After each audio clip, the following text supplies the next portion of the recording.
और लय दोनों के बीच में बहुत सारी परिस्थिति बदल जाती है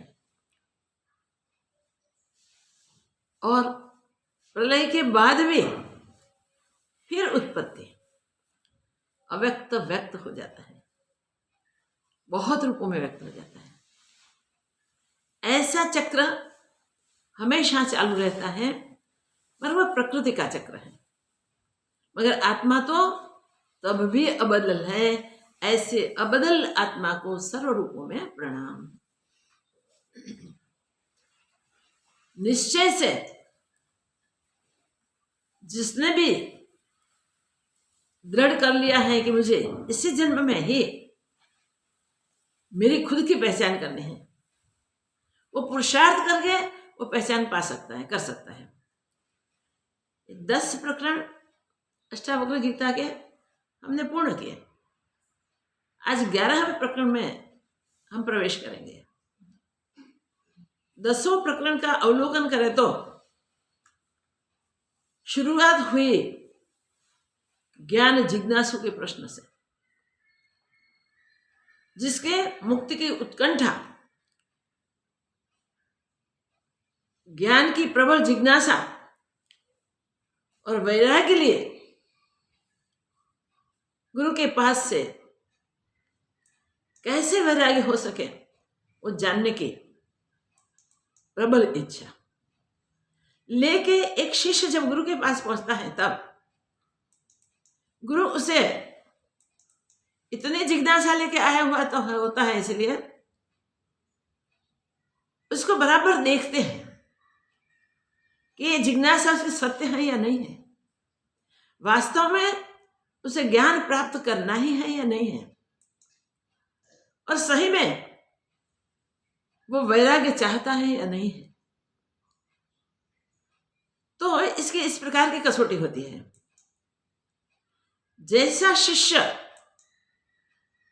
अपनी योग्यता बनाकर गुरु के पास जाता है, वो योग्यता के अनुसार ही उसको बोध किया जाता है। बोध करते करते गुरु देखते हैं कि किस भूमिका पे इस शिष्य पहुंचा है। इस मार्ग में फिसल जाए ऐसा तो नहीं है ना, इसलिए उस पे प्रश्नों की झड़ी बरसाते हैं, अपार प्रश्न पूछते हैं। उसका स्वभाव मान अपमान में चलित होता है नहीं होता है, वो देखते हैं। मान और अपमान जिसे लगता है, उसको गुरु वो मान अपमान से परे हुए वहां से शुरुआत करते हैं। इसके अहंकार को क्वेश्चन आंसर करके जान लेते हैं और उस अहंकार को मिटाने के लिए सरल युक्तियां बताते हैं। जब गुरु के वाग प्रवाह में भी वो स्थिर अचल रह के, शांत निर्विकार रह के ज्ञान प्राप्ति के लिए बैठता है, तब गुरु देख लेते हैं कि हाँ, उसे और कुछ नहीं चाहिए। जैसे राम जी को कहा गया कि आपके वैराग्य का वर्णन करो, आपकी मनस्थिति का वर्णन करो। उसके उत्तर में उन्होंने उसे जगा हुआ वैराग्य, हृदय में जगा हुआ वैराग्य ही वर्णन किया, जिसे पता चला कि इस सिर्फ ज्ञान प्राप्ति के लिए ही उत्कंठा लेके आया है, बैठा है।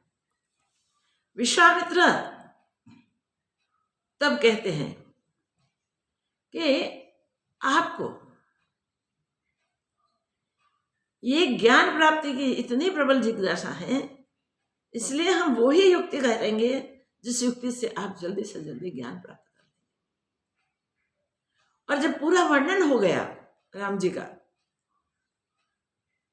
तो उसी वक्त नारद जी कहते हैं कि हे राम, आपकी योग्यता ऐसी है कि अगर हम जो सत्संग करें, हम जो बात करें, इनके सामने या अब भी ज्ञान न हो जाए तो समझना हम सब मूर्ख बैठे, हम सब अज्ञानी बैठे।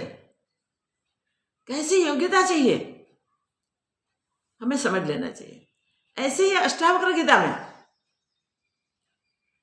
जनक जी की योग्यता की तपास करके फिर ये 10 प्रकरण तक जनक को देखे हैं, ज्ञान के विषय में उसे समझाया है। और 11वें प्रकरण में अब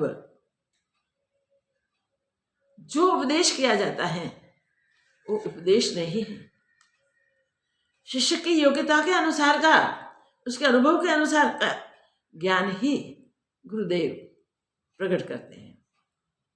तो ये स्थिति के लिए अब तक क्या कहा अष्टावक्र जी ने जनक महाराज को, अब तक क्या कहा? जो भी कहा उसमें सिर्फ ज्ञान की ही बात कही और वो समझाने की कोशिश की उसकी योग्यता के अनुसार कि अब उसे आत्मज्ञान के सिवा कुछ चाहिए ही नहीं। तो आत्मज्ञान के बीच में क्या बाधा आती है और आत्मज्ञान के लिए कैसे उत्कंठा होनी चाहिए, ज्ञान क्या चीज है वो समझाया। 11वें प्रकरण से वो बात शुरू होती है और ज्ञानाष्टक यहाँ प्रारंभ होता है। ये प्रकरण में भी 11वें प्रकरण में 8 श्लोक ही हैं, वो 8 श्लोक ज्ञान के ही हैं, ज्ञान के सिवा कुछ नहीं है। ज्ञानाष्टक इसे कहते हैं इस प्रकरण को। तो ज्ञान अष्टक, ज्ञान के विषय में 8 बात बताई है। इसमें बताया है कि अपने आप का परिचय किसी से पूछे बिना प्राप्त करो। अपने आप का परिचय किसी से पूछे बिना प्राप्त करो तो स्वयं ही प्राप्त करो। कहते हैं एक कदम भी चले बिना पूरी यात्रा पूर्ण कर दो। याद रखें, एक कदम भी चले बिना कितनी भी लंबी यात्राएं, हजारों मील की क्यों नहीं है, पूर्ण कर दो। कुछ पाए बिना सब कुछ प्राप्त कर लो। कहीं कुछ दिए बिना सब कुछ दे दो। कितनी अद्भुत बातें की हैं। सोए बिना विश्रांति पालो, अशांति में शांत रहो, निश्चल स्वरूप में निश्चल रहो, अचल रहो। कुछ भी सोचे बिना सब कुछ सोचना पूर्ण कर दो। कुछ भी कहे बिना सारी बातें कह दो। कहीं भी कोई भी इच्छा किए बिना इच्छाओं को समाप्त कर दो, सब इच्छाओं को हासिल कर लो।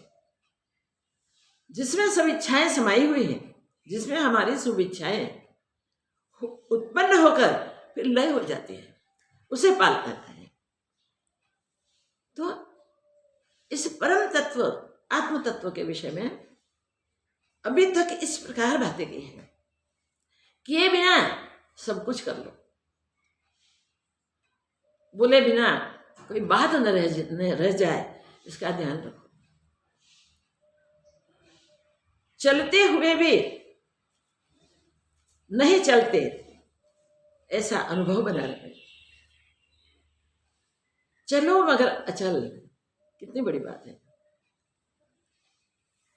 अपने निश्चल स्वरूप में रहने के लिए कहते हैं कुछ पाए बिना सब कुछ पालो। न तृषा न क्षुधा, सदैव ऐसे तृप्त रहो। क्षुधा तृप्त, तृषा तृप्त होने के लिए कोई चीज की आवश्यकता नहीं, ना जल की आवश्यकता है, ना अन्न की आवश्यकता। सब कुछ खाते हुए भी कुछ भी नहीं खाया। ऐसे अनुभव में नित्य रहो। पाए बिना आप ही आप पा जाओ।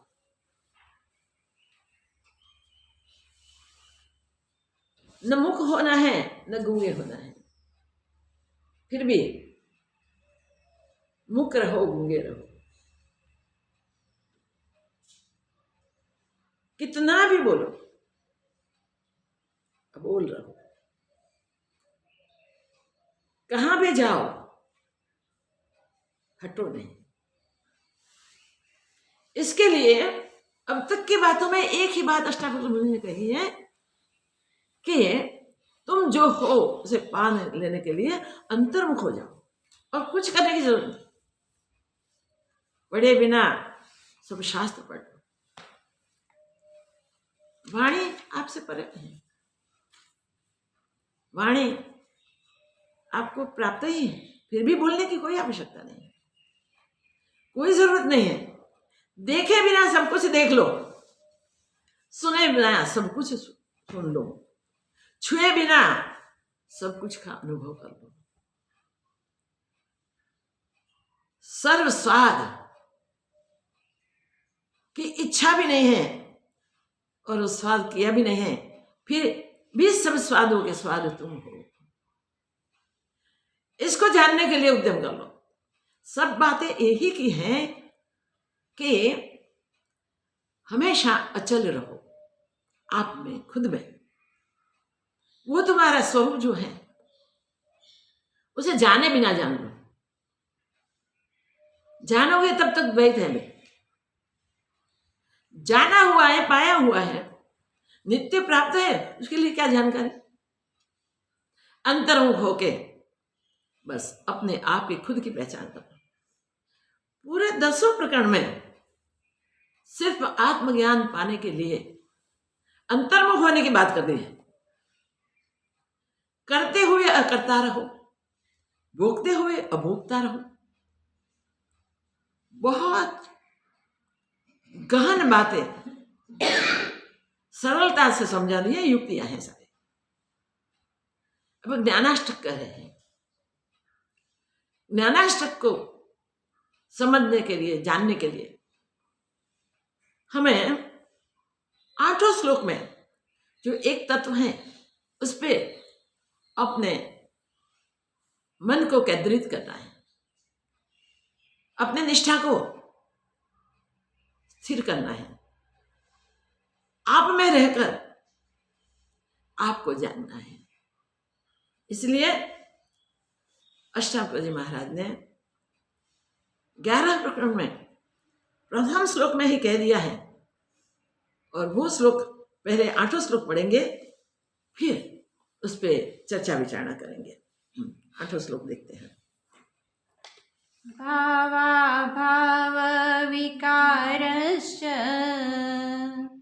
स्वभावादिति निश्चयी निर्विकारो गत क्लेशः सुखेनैवोपशाम्यति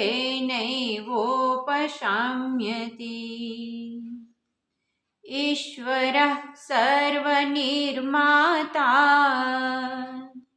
नेहान्य इति निश्चयी अंतर्गलित सर्वांशः शान्तः क्वापि न सज्जते आपदः संपदः काले दैवादेवेति निश्चयी तृप्तः स्वस्थेन्द्रियो नित्यं न वाञ्छति न शोचति सुख दुखे जन्म मृत्यु दैवादेवेति निश्चयी साध्यादर्शी निरायासः कुर्वन् अपि न लिप्यते चिन्तया जायते दुःखम् नान्यथैहेति निश्चयी तया हीनः सुखी शान्तः सर्वत्र गलितस्पृहः नाहं देहो न मे देहो बोधोऽहम् इति निश्चयी कैवल्यम् इव सम्प्राप्तो न स्मरत्यकृतं कृतम् आब्रह्मस्तम्भं पर्यन्तम् अहम् एवेति निश्चयी निर्विकल्पः शुचिशान्तः प्राप्ता प्राप्तविनिर्वृतः नान्याश्चर्यम् इदं विश्वम् न किञ्चित् इति निश्चयी निर्वासनः स्फूर्तिमात्रो न किञ्चित् विषाम्यति न किञ्चित् इव शाम्यति। ओम ओम। प्रथम श्लोक में अष्टावक्र जी कहते हैं, यहाँ अष्टावक्र जी ही कह रहे हैं ज्ञान की बात। भावाभाव विकारश्च स्वभावत इति निश्चयी भाव अभाव विकारश्च स्वभावात इति निश्चयी। तो भाव अभाव रूपी विकार का जिसने वो स्वाभाविक ही चलते हैं, माया से ही चलते हैं, वो स्वभाव से चलते हैं, इसमें क्या देखना। ऐसा जिसने निश्चय कर लिया है निर्विकारो गत क्लेश, वो निर्विकार हो जाता है।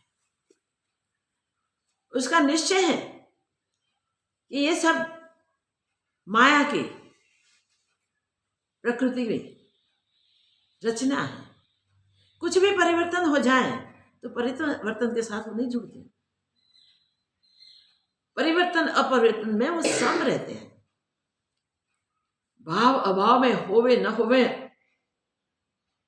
वो ज्ञानी को स्पर्श नहीं करता है। तो निर्विकारो गत क्लेश, ये पुरुष निर्विकार होता है और क्लेश रहित होता है, इसलिए वो सुख से परम शांति को प्राप्त कर लेता है। कितनी बढ़िया बात है। ज्ञानी को परम शांति ही होती है, कभी कोई उद्वेग नहीं होता, कभी कोई क्लेश नहीं होते और कोई विकार नहीं होते। निर्विकारो गत क्लेश, निर्विकार हो जाता है और क्लेश रहित हो जाता है। इसका निश्चय जिसका ऐसा है कि सब कुछ प्रकृति में हो रहा है, बदल रहा है, वो बदल रहा है। जो बदलता है उसे भी वो नहीं देखता, नहीं बदलता उसे भी नहीं देखता, अपने स्वभाव में ही स्थित रहता है। ये पलट गया, ये स्थिर रहा, कुछ नहीं, क्योंकि स्वयं स्थिर है, अपने आप में स्थिर है। तो माया के जो परिवर्तन है, वो परिवर्तन को देखने को जाए तो प्रति क्षण प्रतिपल और गणित परिवर्तन होते रहते हैं। भाई सृष्टि की उत्पत्ति देखो, जब शांत स्वरूप परमात्मा ही अपने आप में स्थित, तो प्रलय के समय में भी वो अपने आप में स्थित। कोई उछलते हैं, कोई कूदते हैं, कोई जलते हैं, कोई डूबते हैं, कोई फुटकार करते हैं, चित्कार करते हैं। ऐसी परिस्थिति में भी वो परिस्थिति का बदलाव है, प्रकृति का ये काम है, प्रकृति की लीला है, ऐसा समझते हैं और समदृष्टि में स्थित रहते हैं। जगत के विकारों में वो विकारी नहीं होते, निर्विकार है, जिसका चित्त निर्मल है, निर्विकार है, जो सदैव स्वरूप में ही स्थित है। ऐसे पुरुष जिसके क्लेश कोई नहीं रहते, गत क्लेश, जिनके सारे क्लेश मिट गए, विनिवेश आदि जो क्लेश हैं वो क्लेश नहीं रहते, कभी वो कोई भी परिस्थिति से दुखी नहीं होते। क्लेश न होना, दुख न होना, और कोई विकारों से वो विकारित नहीं होते, डूबते नहीं, विकारों से स्पर्श नहीं कर सकते। जैसे हीरा हीरा है, विष्ठा में भी गिर जाए वो हीरा नहीं मिटता, उसमें कोई विकार स्पर्श नहीं कर सकते। निर्विकारो गत क्लेश, जिनके क्लेश मिट गए हैं वो ज्ञानी है। जिसके विकार मिट गए हैं, जिसके क्लेश मिट गए हैं वो ज्ञानी है। वो ज्ञानी भाव अभाव की परिस्थिति में बिल्कुल चलित नहीं होते, और उसका निश्चय ही है, जिसका ये निश्चय हो जाता है वही निर्विकार, वही शांत उपशम पद को प्राप्त करते हैं। तो हमें उपशम पद की प्राप्ति करनी है, हमारा चित्त उपराम हो जाना चाहिए, मन सारे संकल्प विकल्प को छोड़ के शांत हो जाना चाहिए। हमें विचार हुए कि आत्मविचार तो करना चाहिए ना। जब तक विचार कोई भी रहता है तब तक द्वैत है, तब तक हम मन बुद्धि इंद्रियों के साथ जुड़े हुए हैं। तो ये प्राकृतिक चेंजेस जो हैं वो कैसे भी उथल पाथल हो, क्या फर्क पड़ा। अरे प्रलय का समय पूरा होता है और उत्पत्ति शुरू होती है। उत्पत्ति में 84 लाख प्रकार के जीव बन गए, मगर एक एक योनि में अगणित जीव। तो इसकी उत्पत्ति में उसको आश्चर्य नहीं, मुग्धता नहीं होती। जब तक आश्चर्य होता है तब तक प्रश्न है, जब तक प्रश्न है तब तक आश्चर्य भी होता है। तो प्रश्न के बाद आश्चर्य होवे और आश्चर्य के बाद उसे जानने की जिज्ञासा होवे। जब इस प्रकार अध्यात्म मार्ग में साधक प्रारंभ करता है तब वो कैसे भी करके अपने सारे क्वेश्चनों का, सारे प्रश्नों का कुछ उत्तर पाने के लिए, अपनी उलझनों को मिटाने के, सुलटाने के लिए वो किसी अनुभवी महापुरुष की खोज करता है। वो खोज में वो तब तक प्रयत्न करता है, पुरुषार्थ करता है, मेहनत करता है। ऐसे वैसे मेहनत नहीं, इसके हृदय में हमेशा वही होता है, कब मिले कब मिले कब मिले, कब मेरे प्रश्न सुलझे। और जो भी मिलते हैं उससे वो ज्ञान प्राप्ति के लिए अपने प्रश्न रजू करते हैं। ऐसे करते करते करते एक दिन ऐसा आता है, इस मार्ग के पूरे माल में जानने वाले कोई महापुरुष मिल जाते हैं। महापुरुष के सानिध्य में बैठ के वो सत्संग सुनता है। सुनते सुनते उसे पक्का हो जाता है ये महापुरुष मुझे पूर्ण तक पहुंचा देंगे। ये अपूर्ण की बात ही नहीं है। साधना करते करते शुरुआत से तो हम अपूर्ण ही होते हैं, मगर अपूर्ण को पूर्ण बनने की जिज्ञासा है और उसका पुरुषार्थ है तो अवश्य में हो तो पुरुषार्थ में सक्सेस होता जाता है। जैसे द्वितीया का चंद्रमा होता है रेख मात्र, रेख मात्र भी हुआ कैसे? अमावस्या के अंधकार में जगा, अज्ञान से पूर्ण ज्ञान तक पहुंचने के लिए अगर जिज्ञासा करें और पुरुषार्थ करें तो ज्ञान पाना मुश्किल नहीं है, वो हो ही जाता है। पूर्णमासी का चंद्रमा बनने के लिए उसे यात्रा करनी होती है। द्वितीया के चंद्रमा से लेकर पूर्णमासी पूर्ण रूप से होवे तब तक की यात्रा में क्या होता है, नित्य प्रतिदिन उसका प्रकाश की मात्रा बढ़ती जाती है। जो अमृत बरसाता है वो अमृत भी दिन दिन ज्यादा बढ़ता है, ज्यादा बरसता है। इसे जगत की वनस्पति योनियों को सबको तृप्ति मिलती है, जीवन मिलता है। जो चंद्रमा द्वितीया के दिन दिखने मात्र दिखा छिप गया, वो दिन दिन अपना प्रकाश जगत में फैलाता रहता है और फैलाते फैलाते फैलाते दिन दिन दिन उसमें बढ़ोतरी होती है। जब पूर्णमासी का चंद्रमा होता है तब उसका आकार भी पूर्ण हो सकता है, उसका प्रकाश भी पूर्ण हो जाता है, उसका दर्शन भी दिव्य हो जाता है। पूर्णता की ये स्थिति प्राप्त करने के लिए हमें पुरुषार्थ करना है, मगर पुरुषार्थ के बाद जो स्थिति प्राप्त हुई वो स्थिति में फिर कहना नहीं पड़ेगा कि तुम स्थित रहो, स्थित हो जाओ। जागतिक दृष्टांत अपूर्ण हो सकते हैं, जितने अंश में लागू होते हैं इतने वहां तक का ही हम उस दृष्टांत का उपयोग करेंगे। मगर हमारे लिए हम कौन है वो जानना है तो पूर्णता की स्थिति को हम पकड़ लें।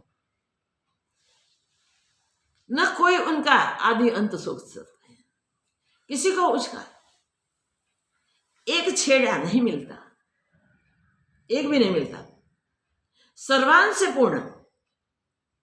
इसलिए हम ज्ञान से पूर्ण हो जाए, फिर अचल हो जाए। जब तक दृष्टांत में चंद्रमा का प्रकाश दूसरे दिन से कम होने लगता है, मगर इसमें ज्ञान में एक बार पूर्णता तक पहुंच गए फिर भाव अभाव भी उन्हें स्पर्श नहीं करते। भाव अभाव विकार, जो भाव अभाव है उस विकारों को इसने निश्चय कर लिया है कि ये विकार हैं, ये बदलने वाले हैं, ये सत्य नहीं है और ये माया मात्र है। प्रकृति के कार्य वो विकार करने हैं। प्रकृति में बदलाव होता रहता है। उत्पत्ति स्थिति जैसे दिखे रेवे नहीं, उत्पत्ति दिखी मगर उत्पत्ति का नित्य का कोई परिवर्तन होता रहता है। अंत में वो नाश को प्राप्त होता है, फिर पुनरावर्तन होता है। याद रखो क्यों पुनरावर्तन होता है? हमने भाव अभाव में बिल्कुल अपने आप का विचार नहीं किया है। देह को मैं मान के हम देह से जुड़ जाते हैं और देह से व्यवहार करते हैं। सृष्टि और शरीर सब में परिवर्तन है। जब हम वो विचारते हैं कि ये शरीर और ये जगत वो बदलते जाते हैं। पैदा हुआ नन्ना मुन्ना बच्चा दिन दिन बढ़ता दिखता है, नहीं था अस्थि रूप में आया, स्थिर रूप में आया, दिखा, बढ़ना शुरू है उसका, तो इससे शरीर में परिवर्तन होता रहा। स्थित दिखता है मगर उसकी स्थिति स्थित नहीं रहती। युवा हुआ, वृद्ध हुआ, विकसा तब तक, बरजोबन है तब तक, फिर पता नहीं चलता कैसे क्षीण होता है। क्षीण होते होते होते होते वहां तक क्षीण हो जाता है, शरीर जर्जीभूत हो जाता है और आखिर मृत्यु को प्राप्त हो जाता है। मगर याद रखो, ये सारे विकार कहाँ दिखे? शरीर में। इसमें से कोई विकार स्वरूप में नहीं है। ये विकार बदलते रहे, छूटते रहे, मगर जिसने अपने आप को जाना मैं आत्मा हूं, वो हमेशा अचल ही रहा। जगत के भाव अभाव में वो कभी बहा नहीं है। कुछ पैदा हो जाए तो उसका उसे हर्ष नहीं है, कुछ नष्ट हो जाए तो उसे शोक नहीं है। वो अच्छे से समझता है कि जो पदार्थ उत्पन्न होते दिखते हैं वो नाशवंती है। उत्पन्न हुए तो भी स्वरूप से देखो कुछ बना ही नहीं, नाश को प्राप्त हुए तो भी कुछ बिगड़ा ही नहीं। ये वृद्धि आदि के बीच में जो भी यात्रा चली वो भी शरीर के ही रहे, स्वरूप में तो ऐसा कुछ है ही नहीं। भाव होवे अभाव होवे, कुछ उत्पन्न हो जाए, कुछ नाश को प्राप्त हो जाए, कुछ भी हो जाए, मगर ऐसे समय में जो अबदल रहता है, निर्विकार रहता है और निश्चय कर लेता है कि सब मायावी है, कुछ सत्य नहीं है। सत्य जैसे दिखते हैं सत्य होते नहीं। हम सब देखें, संसार के सब पदार्थों को देखें तो वो पदार्थ सारे दिखते हुए नष्ट हमारे देखते देखते हो जाते हैं। कोई पैदा होते हैं तब पता चलता है कि पैदा हो, कितना सुंदर लगता है, मगर ये विकारवान है भाई, ये सत्य नहीं है। ये सत्य दिखते हुए भी सत्य नहीं है। तो स्पष्ट करके वो कह दिया है कि जिस पुरुष ने वो निश्चय कर लिया है कि ये भाव अभाव में सृष्टि के नाश और सृष्टि की स्थिति, यह सृष्टि के प्रलय में माया के सिवा और कुछ नहीं है, ऐसा निश्चय जिसने कर लिया है वह निर्विकार, विकार रहित, गत क्लेश, सृष्टि के कोई भी क्लेशों में उसे क्लेश नहीं दिखता। ऐसा सुखे नैव सुख से उपशाम्यति, सुख से शांत हो जाता है। फिर मृत्यु कहाँ उसे स्पर्श करेगा? अभी नहीं करेगा। अपने शांत स्वरूप में, अचल स्वरूप में, निश्चल स्वरूप में स्थित हो गया। हमें वो देखना है कि माया के कार्य क्या क्या है और निश्चय क्या है।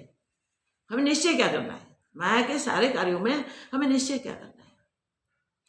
तो इस अबदल आत्म स्वरूप को जानने के बाद ही हम हमेशा निर्विकार हो सकते हैं, क्लेश रहित हो सकते हैं और परम शांत हो जाते हैं।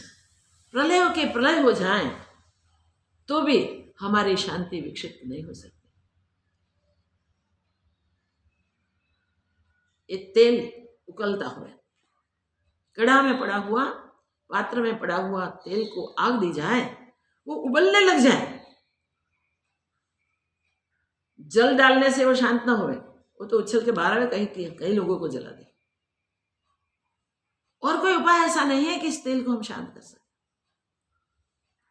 उबलते हुए तेल को शांत करने के लिए हमेशा फिर कभी उबले ही नहीं, ऐसा करने के लिए ईश्वर ने एक दृष्टांत जगत में रखा है, वो है चंदन। चंदन भी अनेक प्रकार के होते हैं। इसमें एक प्रकार का चंदन ऐसा है, वो एक बूंद भी उबलते हुए तेल में डालो, चाहे कितने भी टन तेल हो, वो ऐसा शीतल हो जाता है, फिर घंटों तक अग्नि दो तो भी वो गर्म नहीं होता। ज्ञानी की ये स्थिति है, वो ऐसा निर्विकार हो जाता है, ऐसा शांत हो जाता है। तो विकार रहित आत्मस्वरूप को प्राप्त करने के लिए हमें सारे क्लेशों से ऊपर उठना पड़ेगा, सब विकारों का त्याग करना पड़ेगा। जिसने विकार त्यजे हैं उसको जगत विकारवान है भाई, माया का कार्य विकारवान है, मगर उसको कोई विकार स्पर्श नहीं कर सकती। तो जीव उत्पन्न हुआ वहां से, कोई भी स्वरूप में आया, तृण से आया,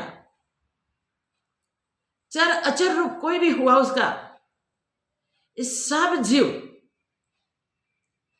विकारवान है, निर्विकार कोई नहीं है। मतलब मनुष्य शरीर में आया हुआ मनुष्य, वो जीव अपने पुरुषार्थ से जब भाव अभाव में भी अचल रहता है, विकारों से रहित रहता है, तो वो ये इसके क्लेश कैसे मिट गए वो भी उसे पता नहीं चलता, किसी विकार से छू नहीं सके वो भी पता नहीं चलता, उसे दिखता ही दूसरा, ब्रह्म के सिवा उसे दूसरा दिखता ही नहीं है। ये बात हमें बराबर याद रखनी है कि हमें ज्ञान प्राप्त हुआ कैसे पता चले। बीच में एक लड़की आई थी, अपने अभी जिज्ञासु कहीं पूछते हैं ज्ञान होवे तब कैसे हुआ और क्या होवे, कुछ बताओ तो पता चले। अपने विमलाबेन पंजाबी हमेशा कहती है एक बार कुछ झलक मिल जाए तो उसके साथ जुड़ जाए ना, बाकी कैसे जुड़े। हमेशा वो कहते हैं कुछ दिखा दो फिर हमें उससे जुड़ जाएंगे, इससे छूटेंगे नहीं। अरे भाई, वो अव्यक्त में से आखा संसार, पूरा संसार बन गया, व्यक्त हुआ भिन्न भिन्न रूपों में, तो भी उनकी अभिव्यक्ति दृष्टि का विषय नहीं है।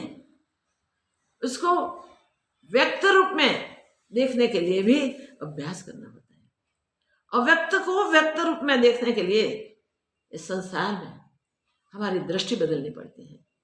जब दृष्टि बदली जाती है तब व्यक्त रूप में हम अव्यक्त को देखते हैं। सारे संसार में, सब पदार्थों में हम अव्यक्त परमात्मा स्वरूप को देखते हैं। तब हमारे कोई क्लेश नहीं रहते, हमारे में कोई विकार नहीं रहते, अंतस्करण की ऐसी शुद्धि हो जाती है। मलिनता अंतस्करण में है, अज्ञान है तब तक, जब वहां तक वो निकल जाती हैं कि चित्त की वृत्तियां कभी भी विषयाकार नहीं होती, पदार्थ आकार नहीं होती। पदार्थ इतने भी हैं संसार में, कोई भी उसे प्रिय नहीं, कोई भी अप्रिय नहीं। अगर तो पदार्थ जैसे हैं वैसे ही वैसे दिखने के बाद भी उसमें उसे ब्रह्म ज्ञान है, ब्रह्म अनुभव है, इसलिए ब्रह्म ही भाषित होता है। तो ये स्थिति प्राप्त करने के लिए यहां तक का पुरुषार्थ होना चाहिए, जिस पुरुषार्थ करते करते भाव अभाव रूप परिस्थिति में हमें न कुछ दिखे अपना न पराया, कुछ दृश्य न कुछ नाश होता हुआ देखे। तो ये परिस्थिति जब आ जाती है कि भाव अभाव हमें स्पर्श नहीं करते, जगत के सारे विकार देखते हुए भी उसे कोई विकार स्पर्श नहीं करते। निर्विकार कोई विरल होते हैं, बाकी सब विकारों में बह जाते हैं, छोटे छोटे विषय विकारों में भी बह जाते हैं और विनाश को प्राप्त होते हैं। अविनाशी आत्मा होने के बाद भी वो विनाश को प्राप्त हो जाते हैं, विनाश में जाके स्थित हो जाते हैं। देखिए, अविनाशी आत्मा एक अचल अद्वितीय अपने आप में स्थित है, उसको पाने के लिए हमें कुछ नहीं करना है। इसलिए यह शब्द प्रयोग किया गया कि गत क्लेश निर्विकार, इसके क्लेश चले गए हैं, विकार चले गए हैं, और इसी कारण वो ऐसी शांति को प्राप्त करता है, ऐसे सुख को प्राप्त होता है कि वो कभी भी चेंज नहीं होता। अचेंज शांति, अबदल स्वरूप। तो हमेशा एक ही बात है कि हम सोचें कि जगत में है कोई अबदल स्वरूप। हम सबको मरते देखते हैं, सबको पैदा होते देखते हैं। समुद्र में तरंग कितने भी उछलते हैं, बुदबुदे अगणित होते हैं, झाग ऊपर लग जाती है। समुद्र के जल के द्रवता के कारण ये सब भिन्ना भिन्नी भाषित होती है। फिर छोटे बड़े तरंग हो गए, बुदबुदे छोटे बड़े हो गए।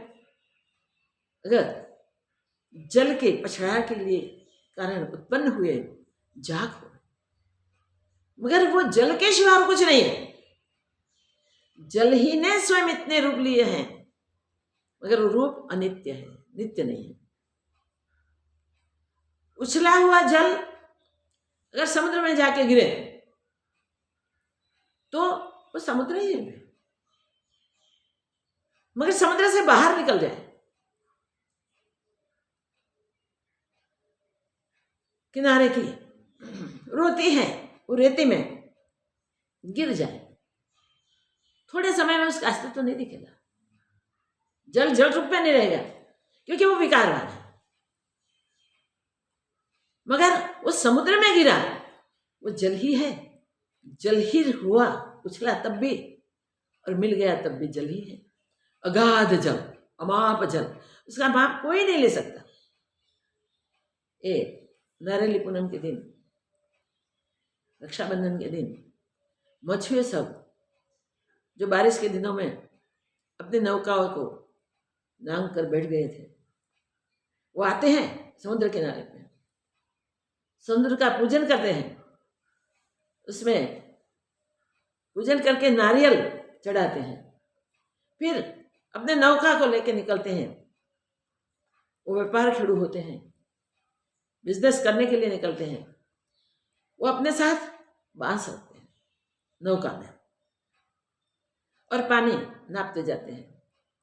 एक बांस के बाद दूसरा, दूसरे के बाद तीसरा, तीसरे के बाद चौथा, ऐसे 11 बांस बड़े बड़े लंबे लंबे जोड़ते हैं। वो 11 जोड़ दिए तो भी वो भूमि तक नहीं पहुंचते। फिर वो कह देते थाह अथाह, अब थाह नहीं पाएंगे, ये तो अथाह है, अथाह है, अब समुद्र के भरोसे निकल लो।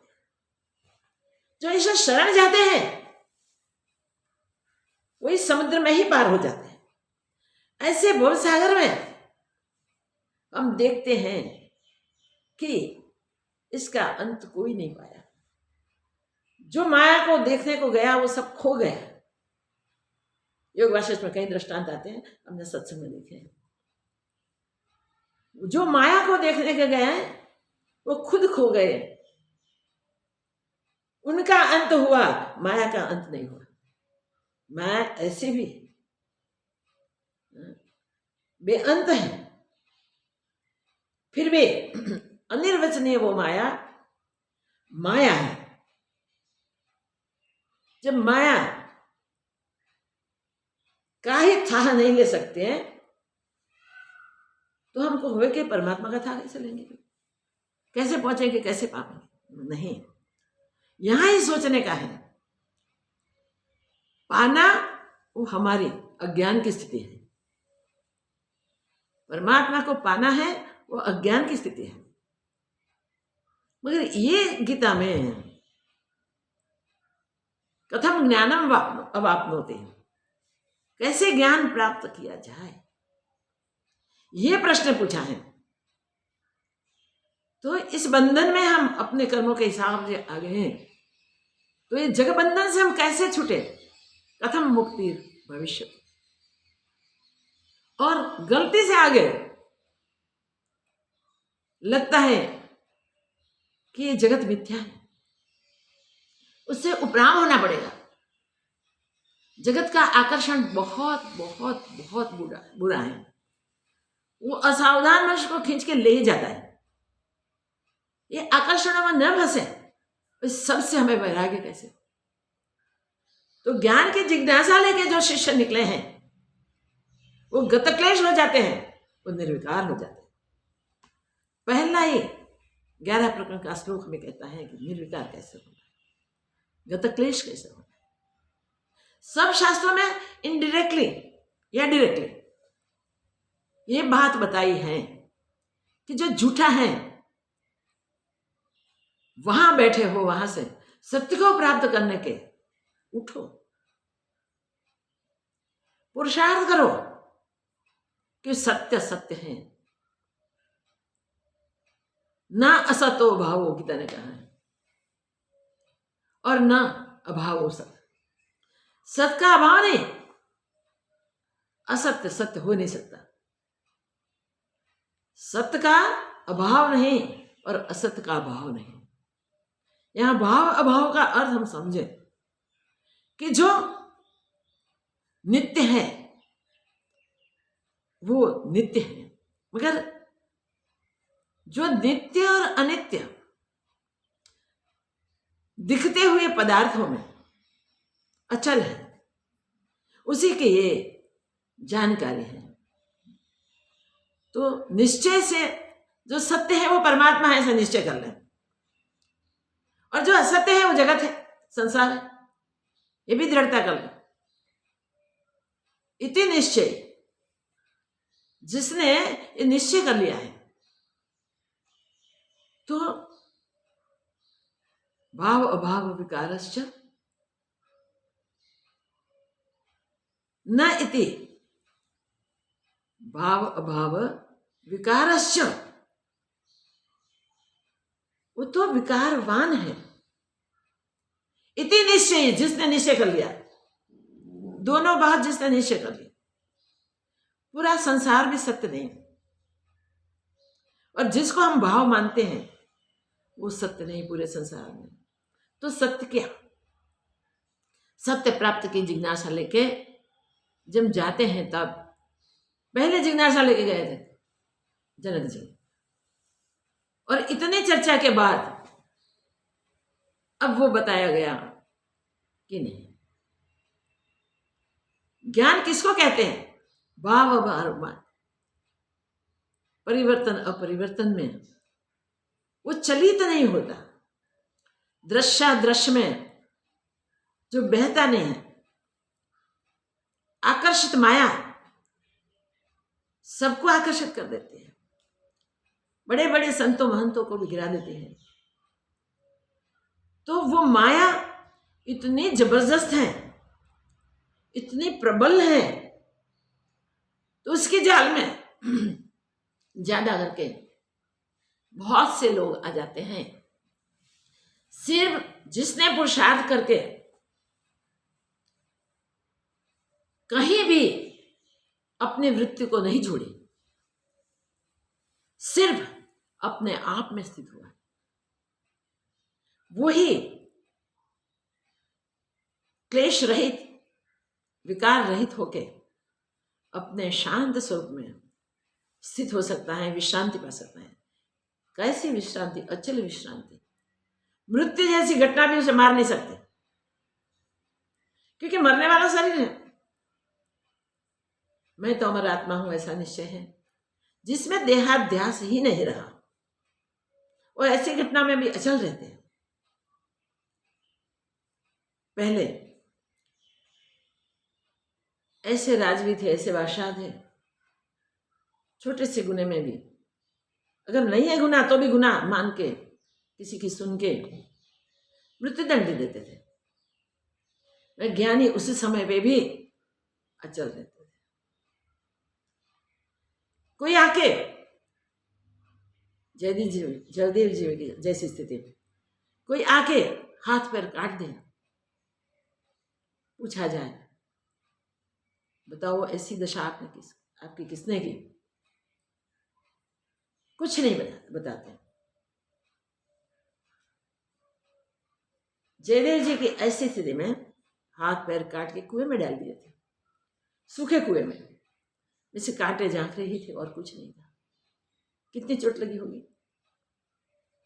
वहां भी हरिनाम की धुन और कुछ नहीं। वो जगह से एक दूसरा राजा निकला, एक वृक्ष था, उसमें विश्रांति ली और प्रसाद गिरे बैठे। तब वो हरिनाम की धुन सुनाई दी। अरे धुन कहाँ से सुनाई देती, आवाज कहाँ से आता है? देखो सिपाहियों को भेजे, सिपाही सब जगह घूम के आए, नहीं दिखा। बोले गौर से देखो। फिर चलते चलते कुआं देखा, वहां आवाज थोड़ी तेज सुनाई दी।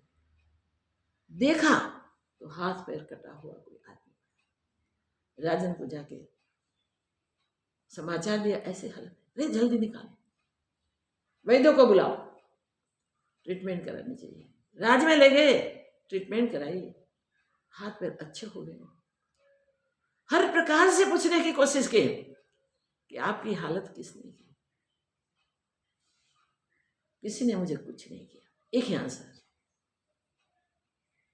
कितने प्रयत्नों के बाद, हर प्रकार से पूछने के बाद भी एक ही आंसर था, मुझे किसी ने नहीं बताया। तो राजा की जिज्ञासा वहां तृप्त न हुई, उनको हुआ कि कुछ करे। ऐसा कोई मेरा मंत्री हो तो कितना अच्छा। जल्दी जो हाथ पैर बिना के मंत्री को मंत्री बना दिया। बुद्धिमान, निर्विकार, गत क्लेश, ऐसे क्लेश रहित, विकार रहित को अपने मंत्री बनाए। उनके कोई नीड ही नहीं थी ज्यादा। पद्मावती को भी बुला लिए, उनकी पत्नी को राज्य में मंत्री पद में स्थापित करके वो नित्य प्रति उनकी सलाह लेके ही काम करते थे। बस उसके मन में एक बात रह गई थी, ये स्थिति किसने की वो जानना तो चाहिए थी। राजा ने सोचा, अन्य मंत्रियों के साथ चर्चा भी की, निर्णय हुआ कि कोई भी प्रकार से ये पुरुष दुखी नहीं, सुखी नहीं, शांत है, वो नहीं बोलेगा। राजा ने एक युक्ति निकाली, ऐसा करें नगर में एक ढंढेरा पिटा दे पूरे राज्य में कि राजा इन तारीख को सबको दान देने वाले हैं, अपना भंडार खुला कर देने वाले हैं, और सब लेने के लिए आ जाए। जिसको कुछ भी चाहिए वो लेने के लिए आ जाए। लाइन लग गई, बड़ी कतार लग गई। ये कतार में कुछ लोग गए, बाद में ये दशा करने वाले जो लोग थे वो साधु का वेश लेके आए हुए थे। तो मंत्री ने कहा, आगे पीछे इतनी कतार थी कि कहीं चल न सके, आगे पीछे निकल न सके, ऐसी कतार थी।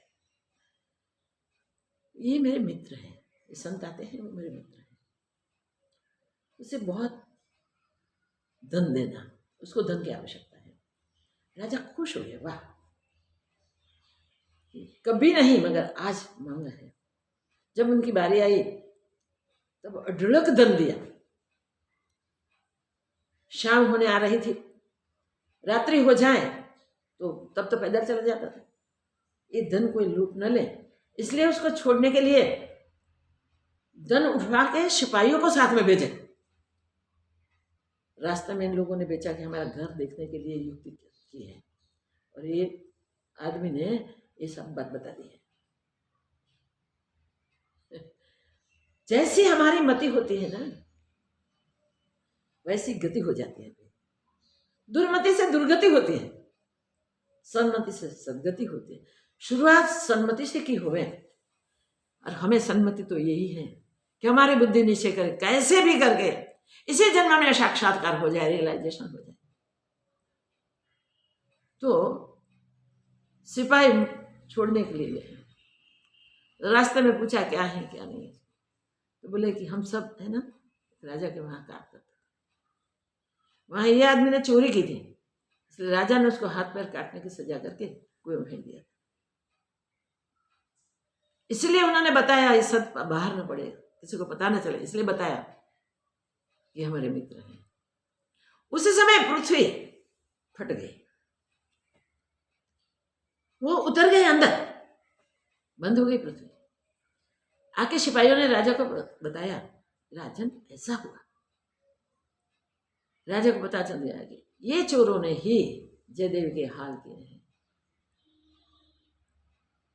जयदेव ने यही बात बताई, और कोई है ही नहीं, कौन मारे किसी को। ये अचल निश्चय, निर्विकार, कोई विकार अंतर में है ही नहीं। किसी के लिए कोई भाव अभाव नहीं है, कोई वस्तु पदार्थ की इच्छा नहीं है। न जयदेव ने अपनी कोई नीड बनाई राजा के मंत्री होने के, मुझे ये मिल जाए, ये मिल जाए, मुझे कुछ नहीं, कुछ नहीं। और दुख देने वाले को शत्रु न माने, भाव अभाव में हमेशा अचल रहे। ऐसे मनुष्य के, ऐसे पुरुषार्थ करने के सारे क्लेश मिट जाते हैं, सारा अज्ञान मिट जाता है, और वो निर्विकारी होके, गत क्लेश होके अपने स्वरूप में स्थित रहते हैं। वो परम शांति, उपशांति को प्राप्त होते हैं। ये कितनी बड़ी बात है। सुख और शांति किसको कहते हैं, आज तक हम उसकी व्याख्या नहीं समझते। हम जगत में सुख समझते हैं, भोगों में विश्रांति समझते हैं, मगर भोग भी थोड़ी क्षणों के बाद दुख देने वाले ही होते हैं। तो अशांत और शांत जो भी स्थिति बनती है वो चित्त में बनती है।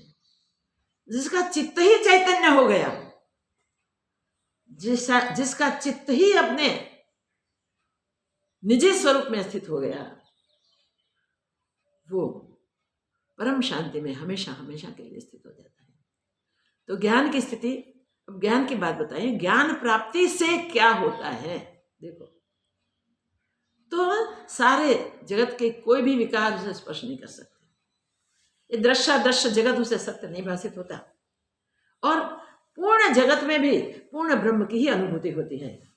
फिर छोटे से छोटे जंतु से लेकर महाकाय प्राणी तक जो भी संसार में है, जो भी बना हुआ है वो बिगड़ता ही है, वो और कुछ नहीं, वो सब ब्रह्म ही है। ब्रह्म में जैसे समुद्र में तरंग उछलते हैं, बुदबुदे आदि उछलते हैं और गिरते हैं जो जल में, फिर वो जल ही है, ये निश्चय है।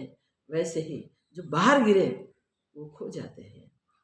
इस प्रकार जो पुरुषार्थ नहीं करते अपने आप की पहचान के लिए, वो जगत जंजाल में, जगत वन में, जगत रण में भटकते रहते, बार बार पुनरावर्तन को प्राप्त होते हैं। बार बार दुख और सुखों के बीच ऊपर नीचे आते जाते रहते हैं। कभी सुख को, शांति को प्राप्त नहीं होते।